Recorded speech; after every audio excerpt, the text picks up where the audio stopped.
SideOneSideB with Dave and Steve. I'm Dave. And I'm Steve. And today we are going to talk about one of my favorite bands and their debut album. Steve, what do you know about The Clash?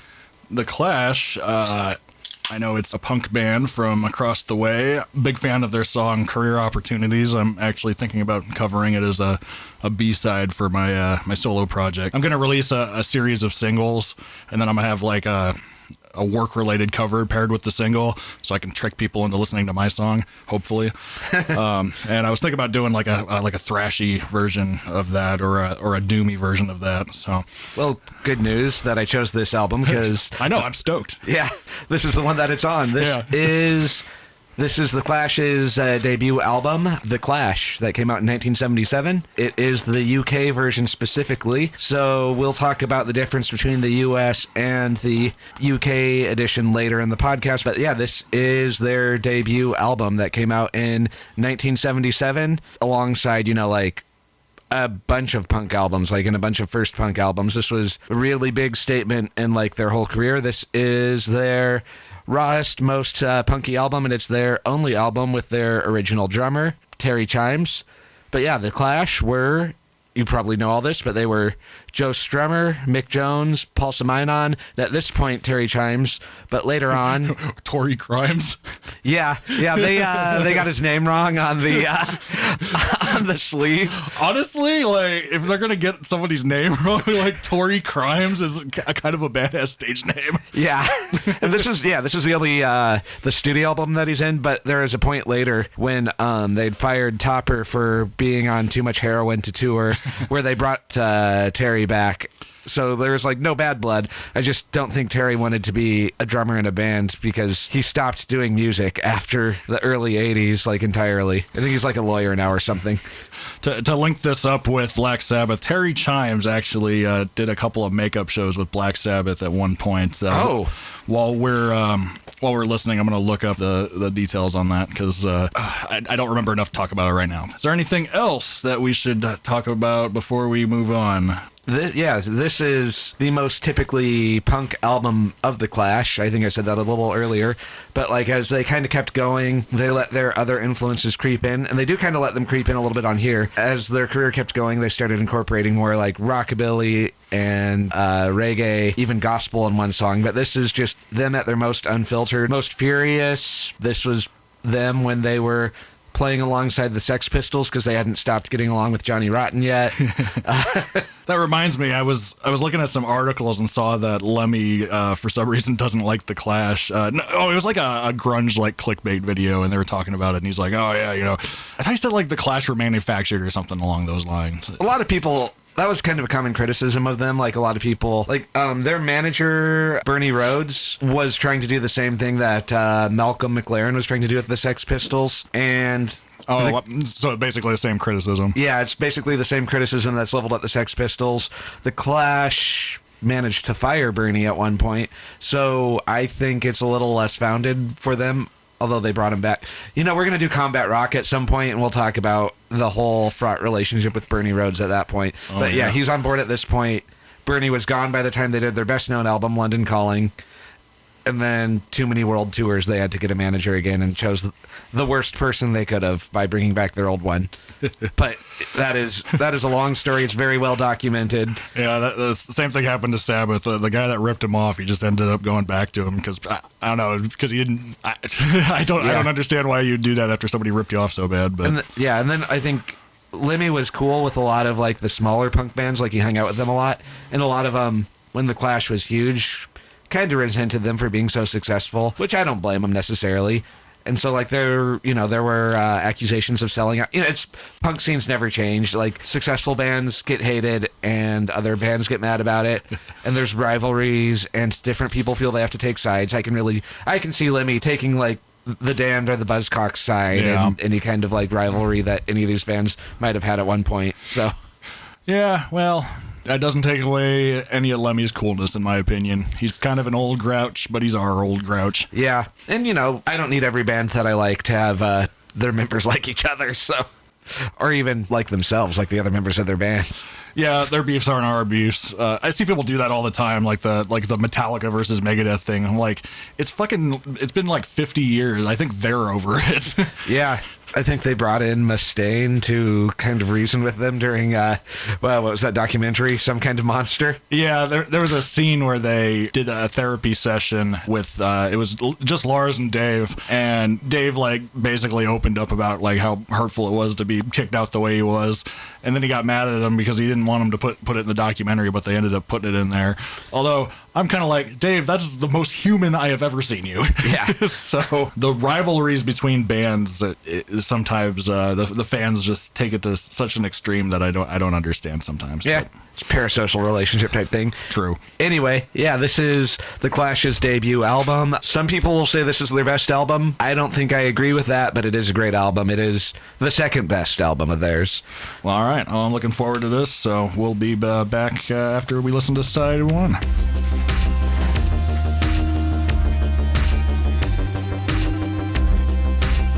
All right, that was 8 songs. Last couple ones that we've done, each side is like 4 songs, so that was double the amount of songs for a side. Steve, what did you think? Well, you know, that's kind of the nice thing about punk is you get twice the songs for the same amount as you get on like a metal record. You know, exactly. It's a bargain unless you're like in a jukebox or on iTunes paying by the song. But yeah. If you're a Doom fan like me, it's like you probably get like 2 or 3 songs per side. Yeah. But yeah, no, I thought it was fantastic. This is absolutely the kind of punk that I'm into. Is I guess the more street punk. Is that a good way to put it? At this point, yeah, they definitely weren't street as they went forward and got access to better studios. But yeah, this one is like lower fidelity than their later stuff, and then a lot of their contemporaries just kind of rough, scrappy. You can't really hear a lot in the overdubs. You hear them playing, and you just yeah. Yeah, my biggest criticism usually of punk is a lot of it is poorly produced, and this was very well produced. I feel like I could see this as a remastered version, so I don't know how like an original pressing would stack up, but this one sounds great. Yeah, it's probably similar. So the funny thing about how this is a repressing is I said that it was the UK version, and it's not an import. Mm-hmm. That was actually pressed here in Omaha. Oh, really? Yeah, there weren't any American pressings of the UK version until like the 2000s at some point when Drastic Plastic Records got the rights to do the UK pressing of The Clash's debut. So that is from Drastic Plastic, rest in peace. Oh, wow, that's really cool. Track opener, Janie Jones, one of their best songs that they ever did. Just a fantastic, energetic opener. Just, yeah, an amazing song. Second track, Remote Control, was a song they don't like anymore because, or they didn't like even shortly after this album, because the label released it as a single and they didn't want it as a single, and so they kind of decided they hated the song in retrospect. It's funny. We'll get into that later when we get into the US version. But yeah, that's that one. And then I'm so bored with the USA. Yeah, that was a breakup song that Mick Jones had written on his own before he and Joe Strummer got together. And then when he was playing it for Joe, Mick was, singing the chorus with "I'm so bored with you," and then Strummer was S.A. You can really hear the difference between their vocal styles on that one too. Jones was the better singer, but Joe Strummer was the one who sang lead on most songs. And he was also, Joe Strummer was the veteran musician. He had been in a band that had played in front of people before at this point and had busked on the street a lot otherwise too. He was slightly older and embarrassed by it and tried to hide it from the band, but we are both a lot older than he was at that time. Yeah. The UK punk scene at the time was obsessed with being young, and it was kind of weird in retrospect, but hey, it created a lot of vital music, and a lot of people just like, well, we got to do this now rather than learn more chords. We just play the way we can because we're going to be old soon and won't matter anymore. I remember when I was like 18, I would get anxious about getting older because I feel like getting older means that's less time for me to release like music. And I realized, wait, I'm getting older and writing better music because I have years of experience. So yeah, it really explains like the apocalyptic nature of like a lot of like early UK punk. It's just like they felt the world was ending and had to get their stuff out right away, and an obsession with, like being young was a big part of that. White Riot, the next track, that was their first single. Interesting version of that song is still on the US version, but the version they have on the US version is the single version, which is almost exactly the same, except they replaced the count in with police sirens. So I like this version better. Like they cleaned up the production a little bit on the US version too, and it's like this is, this one's rawer, more interesting. When I was reading about the US version on Wikipedia, I was like, oh man, they absolutely butchered the album. They did. It's a good album, but it's a different album still. It's like my all-time favorite Clash song is one that, was a non-album single that they ended up putting on the US album, but it's like this. There's an immediacy to this one that really gets kind of ruined with the US version. The US version is the version I have on CD, so the one that I listened to in my car a whole lot before I even got this version. So it's like I'm very familiar with it and I still love it, but this is the better way to present these songs in my opinion. Hate and War, it's a good song. I like the interplay between Jones and Strummer's singing style. You can hear Jones be the good singer and Joe Strummer just the righteous fury that he has going with that one. That one's a great one. What's My Name? Most notable thing about that one is there's another songwriter on it, which is Keith Levine. Keith Levine was an early member of the band when they started off as a 3-guitar band, which I don't think would have worked, but Keith Levine was an amazing guitarist. He would go on to be a founding member of Public Image Limited, which was John Lydon's band when he stopped being Johnny Rotten in the Sex Pistols. Well, he left before they broke up, but when he was doing like his weird experimental post-punk stuff, Keith Levine was his guitarist, and maybe that's why there was a rivalry eventually between Lydon and The Clash, because Keith Levine didn't exactly leave on good terms. Yeah, that could definitely be part of it. Yeah. Deny is just a cool song. I don't think there's a lot notable about it. It's one of the songs that gets omitted from the US version, which is sad. I think I like the harmonies. London's Burning, good stomper, all-time classic. Definitely a good one to end the side on. Yeah. We didn't talk about this before like we usually have been, but what do you think of the album art? Perfect. Definitely embodies what you get with the package, I feel like. Yeah. You got a picture of the band up front here, looking all intimidating. And then you turn it around and, it's cops. Yep. Yeah, it's a 3-piece on the cover because by the time the album was released, TERRY CHIMES had quit the band. So don't you mean TORY CRIMES? TORY CRIMES had quit the band, so it was just the 3 of them by that point, and then they replaced him pretty quickly. But they didn't have the new drummer quite ready yet at that point, so it's just like, okay, the 3 of us that are on this record, get it done, standing in an alley. White Riot is an interesting song, to circle back to it, in that it was. They saw a protest in London by a bunch of black citizens, and they were like, this is good. People are standing up for their rights and demanding them. Why don't white people ever do this? Yeah. I think that's a question we should all be asking right now.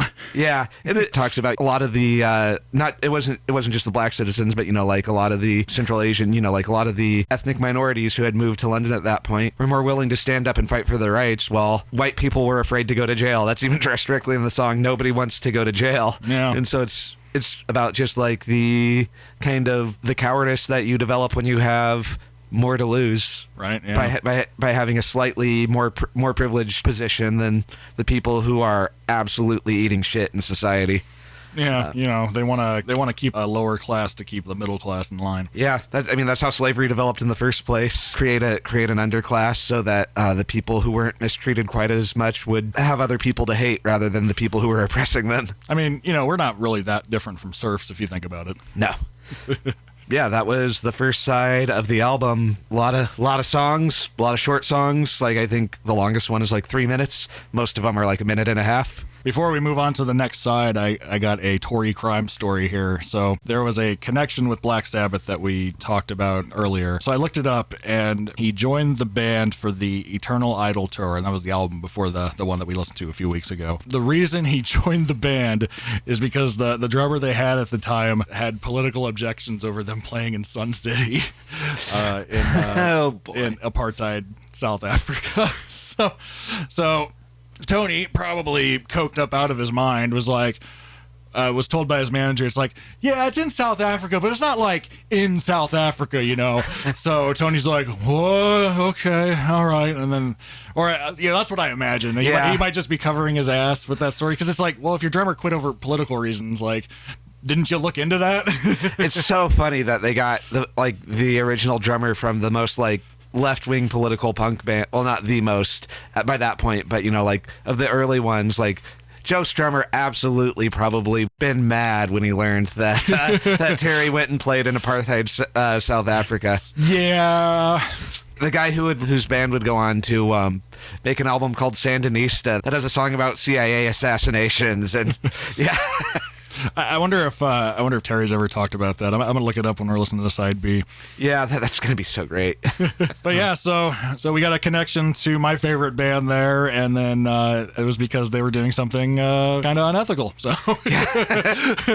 it's just so funny they got someone from the Clash to do it. Oh, and I was wrong. Terry didn't become a lawyer. I looked it up. He became a chiropractor. Ah, okay. Which is funnier. Chiropractor, hard word to spell. Yes. All right. Were you ready to move on to side B? Yes. All right. We'll be back.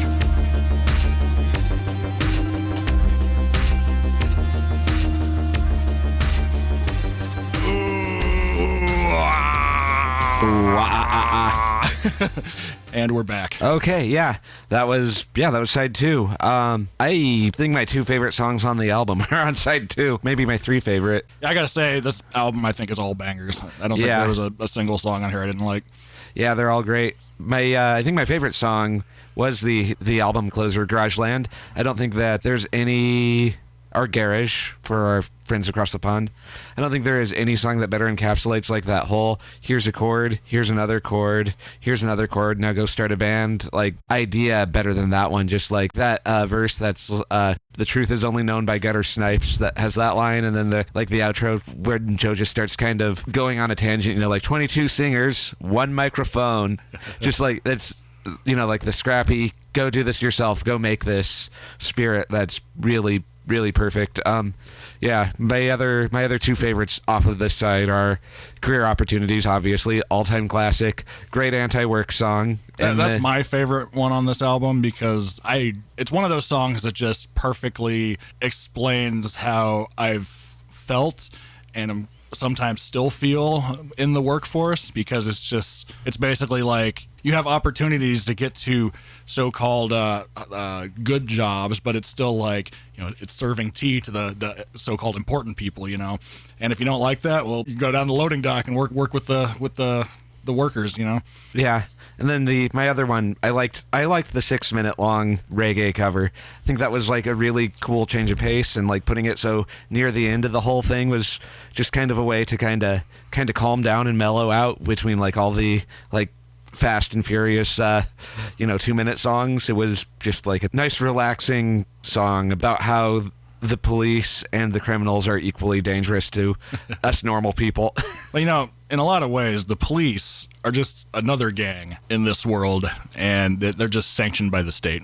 Yeah, state-run gangs. And then the other 3 songs are all good. Here, I liked how much they changed. Protex Blue, that one's great. That one's about condoms.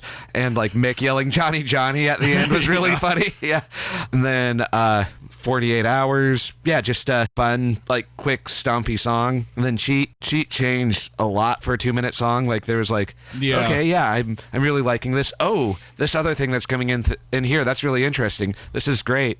Okay, here's the solo. Oh, and then here's this. Yeah, it was just so many ideas crammed into a 2-minute song that it didn't feel underdeveloped in any way. It was just we're just going to play this really fast and dump all these good ideas in one song, which how strong, Cheat, Protex Blue, and 48 Hours are, really makes me sad that those are 3 of the songs that get cut for the US version. So I did not hear them until I got a very comprehensive compilation that had a bunch of like deleted tracks and stuff on it. So like that was the version of this album that I knew the longest did not have those or Back from the First Side, Deny, which I think it's a missed opportunity, you know? Like I love all the songs on the US version, but I wish that when they had changed the release for like when they put the CD release out, whenever that would have been, that they would have just done like the original UK order and then just had the US tracks as bonus tracks after Garageland. I'm surprised that they didn't do that. You think it would be a no-brainer. Yeah, that's exactly how I would have done it. It would have been fine. It would have been great. But they ruined it. They ruined it. Well. Yeah, I got to say, one thing I do like about the songs on this album is they are on the shorter side, but they do a very good job of arranging them so they're short, but you know they don't feel short. No, then yeah, like none of them feel like too long or too short. They just feel like we have expressed this idea. Time to move on. Yeah. So yeah, you know, I think I've listened to this album before, but maybe I listened to the U.S. version because I don't remember some of these songs. But I gotta say, this is a great one. Probably gonna enter my listening rotation, and I definitely recommend it. I can hear how these songs probably influenced a lot of thrash metal bands. I hear kind of that genesis in there. I didn't look up like any thrash bands like talking about them being an influence, but you know, I can hear it. Yeah, they definitely did. One thing that I like about that, like you said earlier while we were listening to it, that Chuck D of Public Enemy is a big fan of the Clash, and it's like you can really hear that they have similar politics. For one, like just like the differences in their politics are the differences between being in the UK versus the US. And yeah, I think that's really cool, and Chuck D is such a cool guy. So yeah, and then the Clash, they really embraced like a lot of different styles of music, including a lot of black music. Like you have the reggae song on there. They were the first punk band to cover a reggae song. A lot of other bands did after them, and that's really cool. And then this is going to be a lot later in their career, but like for their fourth album, Sandinista, they opened it by being the first rock band to do a rap song like that. They wrote it. It was like a song they wrote. They got like some beat people from New York City to come up with the bass and drums for them for that one, but that was. They did a rap song before Blondie did Rapture, which I think is pretty cool. I was watching a YouTube documentary on the origins of nu metal, and they actually talked about that album on there. And they went through like a big comprehensive history. Like they started with, I want to say, oh god, I don't remember like the earliest stuff, but there was a lot of, in the punk scene especially, there was a lot of experimenting with rap, which you know I think became a big thing in hardcore. So I think rappers and punk rockers probably have a lot of similar experiences. I hear Henry Rollins talk about dealing with the LA police, and it's like, oh, he probably has a lot in common with like, I don't know, Dr. Dre or something, you know? And they all, you know, like come from, well, not all of them, but like for the large part, they came like from poorer backgrounds, and it was like, we will play the music that we can play with the equipment we can get. So like in the UK, yeah, they could get like cheap guitars and do that. While in the US, it's like, well, our parents can't afford instruments or lessons, so let's just see how we can loop dance breaks and records and have someone do poetry over it. Yeah, and it's really cool when you put it like that, because I used to have an anti-rap bias, probably because, you know, I grew up in small town Nebraska, but I've been listening to more lately just because I want to expand my musical palette, and it's cool how... I mean, I hate that they were in the situation they had to do that, but I do like the story of people taking what they had and making their own music with it and making some cool things. Because that documentary I was watching was showing a lot of the early stuff and how they take like a rock song and slow it down. And it'd be a riff that I'd recognize normally, but like in that song, it sounds almost more like its own thing. Yeah, and then they would get a hold of like the Roland 808 drum machine, which was a failed model at that point. It was discontinued, and you can get them for dirt cheap as opposed to now, and would like do like a beat underneath all of their samples so that they could kind of structure it all together. It was really cool. It really pioneered the way electronic music and sampling could work. Yeah. Hey, you know, I actually ordered a soundtrack that will be coming in the mail. So a future episode will be on the Judgment Night soundtrack, which is a bunch of alternative rock and metal bands mixed with a bunch of rap artists from the time. And I think you're going to really like that one. So yeah, looking forward to it. So yeah. The Clash's first album, go listen to it. I like it a lot. So, oh wait, I got one more thing. We were gonna check back in about TERRY CHIMES if he talked about the South Africa thing. So, I found a copy of his autobiography online, and I found the chapter where he talks about joining Black Sabbath. And it was kind of a thing where his manager heard about it, and he's like, "Oh God, would it be awesome to be Black Sabbath's drummer?" So he got his manager to get him an audition, and he learned all the songs off. He says the live album, so I'm assuming he's talking about Live Evil, which is the one that Dio sang on. And he just he learned all the songs on that, and then he learned like the studio versions, because it's like, well, what if they asked me to play the studio versions? I'm like, oh, that's commitment. Yeah. So he goes and auditions with the band, and I think this is between him recording with Billy Idol, and the auditions obviously go well because he does his homework. And so what he said about South Africa is, I don't know if he regrets it. He basically said, we went to South Africa, and it was controversial, and it really opened my eyes. And I don't know if he meant like it really opened my eyes about the apartheid part, or if or if he was talking about like the press attacking him. Yeah, that's weird. But I guess his kind of take on it was, according to him, they played a club, and it was a mixed race club, so everybody was allowed in there, and I guess the owner was black, so I don't know if that helps. Yeah. But I think his take is kind of along the lines of, well, if we don't go there and play for people and expose them to other cultures, you know, we're just punishing the citizens. So I guess by them playing an all race club maybe makes that not so bad. I don't know. Yeah, playing an all race club makes it better. But yeah, I don't know. I'd have to think about what I thought about that kind of thing, like what you do. And then close that grim story out with kind of a funny one. Apparently the first show that TORY CRIMES did with Black Sabbath, he said he played the first song. He's like, oh, everything's going well, I'm feeling good. And then suddenly he looks up at Tony, and he says he's making the stupidest face and balancing his pink guitar pick on his nose. So you can get coke in South Africa, it sounds like. Yeah. I was originally going to say, oh, let's listen to the US tracks as a bonus and do kind of a side 3, but now I'm kind of thinking, what if we just, a later episode, we do the US version so that we can hear how it sounds in context and, see what works about deleting 4 awesome songs to put on 4 other awesome songs that don't match the same vibe, just to see how it works. I even saw on the Wikipedia page, it basically called it a glorified compilation at that point. Yeah, at that point it's some highlights from the first album and a bunch of non-album singles. It's not the same thing. Executives don't make any sense sometimes. But yeah, we'll just do that as a different episode later down the line, because that'll be fun. The whole other album is worth its own conversation because of just how different it is. Yeah. And the fact that it came out after they'd done their second album, and so it was kind of a different band at that point too. Yeah, it's interesting. It's annoying, but it's interesting. Yeah. All right. Well, this has been Side 1, Side B with Dave and Steve. I'm Steve. I'm Dave. And if you want to check out our music, you can go to my website, killrockmusic.com. That's KILRAVOC.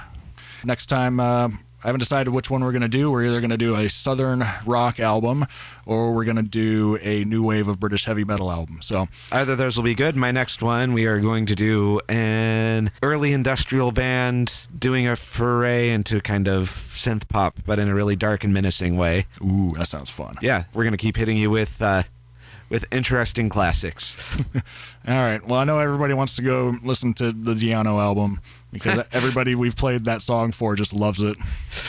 We did, the Diano one. We had to do something that didn't work at some point, as I said on that episode. It's fun. I'm enjoying this project. I like how Sean was just kind of like, all right, enough of that now, I'm leaving. Yeah. And then Adam got to the vocals, he's like, yeah, I'm leaving too. All right. Peace.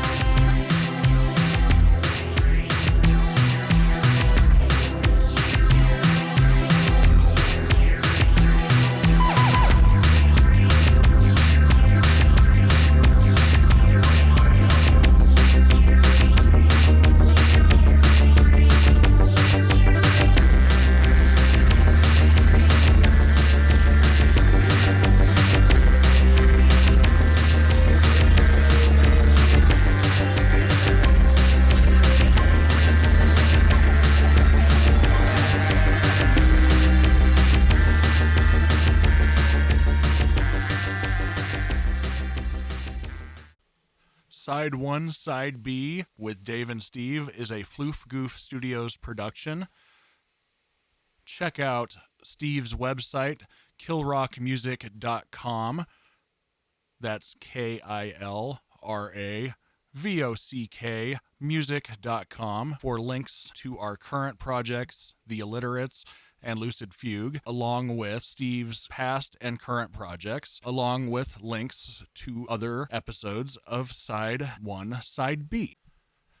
Catch us on YouTube at SideOneSideB. Catch Dave on Instagram at Dave_Diction. Catch Steve on Instagram and TikTok at KillRockMusicSWS, along with his YouTube channel where he improvises guitar videos. Me.